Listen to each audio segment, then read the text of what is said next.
de nombreuses années, je suis convaincu de l'utilité des croyants pratiquants dans le monde d'aujourd'hui. Je suis convaincu de l'utilité de la présence des croyants dans le monde d'aujourd'hui, c'est-à-dire des hommes, des femmes qui sont attachés à Jésus-Christ et dont la vie est une vie branchée sur Jésus-Christ. Quand ma vie est branchée sur Jésus-Christ, j'apporte au monde ce que personne d'autre ne peut apporter que moi.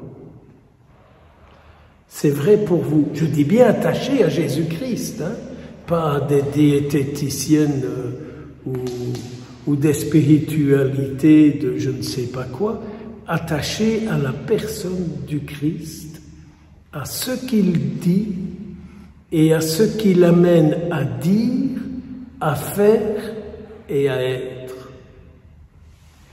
Car je nous rappelle que lorsque vous, moi, nous sommes branchés sur Jésus-Christ, notre vie parle sa vie, notre vie parle son langage, et notre vie produit les gestes de Jésus-Christ.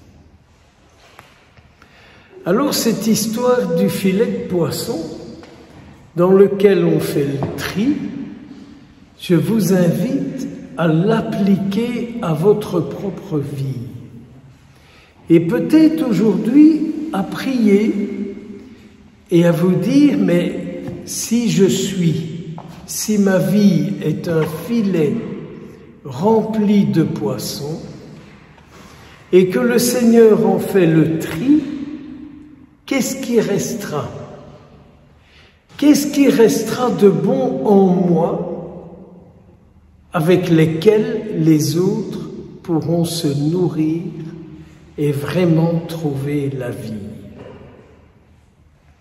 Même si ce n'est qu'une toute petite quantité de bons poissons qui sont en nous, nous serons une bonne nourriture pour ceux qui viendront se nourrir auprès de nous. Donc il ne s'agit pas d'une tête qui a appris des trucs parce qu'elle a lu. Il ne s'agit pas d'une tête parce qu'elle suit des sessions du père Bidule, de la sœur Machin ou de monsieur Truc. Il s'agit bien d'un être qui est branché sur Jésus-Christ, en pensée, en parole et par action.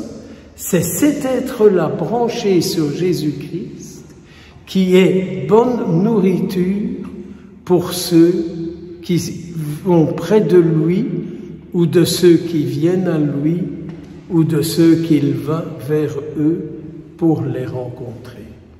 Donc, je vous invite aujourd'hui à vous dire, mais quelle est cette part de la bonne nourriture du Christ que je suis? D'abord pour moi-même, pour mon corps, pour mon âme, pour mon esprit, que je suis pour mon entourage. Quand ils voient ma foi et quand ils l'entendent, est-ce qu'ils s'en courent ou est-ce que ma foi leur fait envie et qu'ils ont envie de mieux connaître ma foi?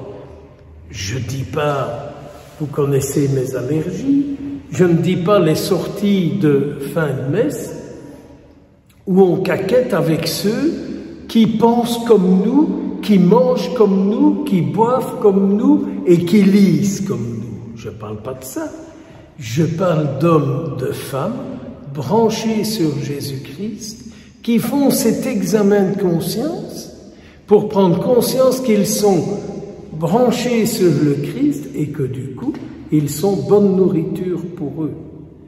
Parce que je suis quand même terriblement triste quand je vois les gens qui qui ont peur de notre foi, qu'elle ne les intéresse pas, qu'elles font qu'elles s'encourent de Jésus-Christ. Hier après-midi, j'ai reçu chez moi un couple, je ne savais plus du tout que je les avais rencontrés, et qui sont venus me demander de bénir leurs nouvelles alliances.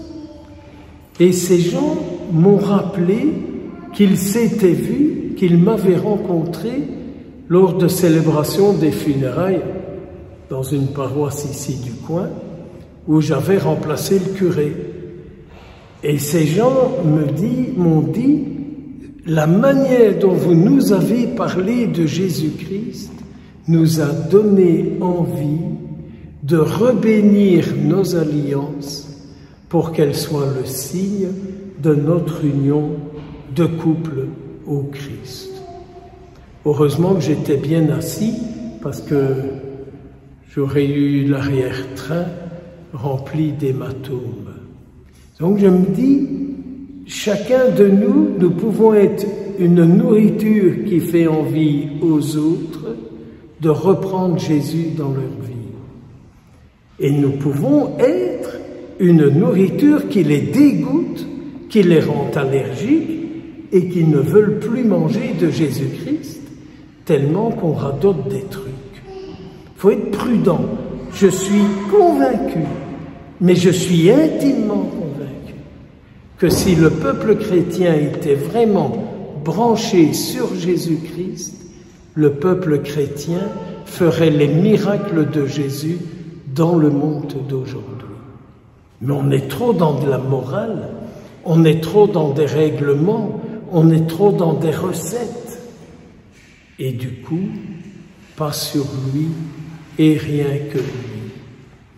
Alors méditons ça aujourd'hui et demandons cette grâce au Seigneur, mais qui vienne nous délivrer de tout ce qui est périphérique et qui nous empêche de n'être qu'avec lui. Vous savez, au lendemain du Concile Vatican II, les gens ont beaucoup rouspété parce qu'on avait enlevé les statuts des églises.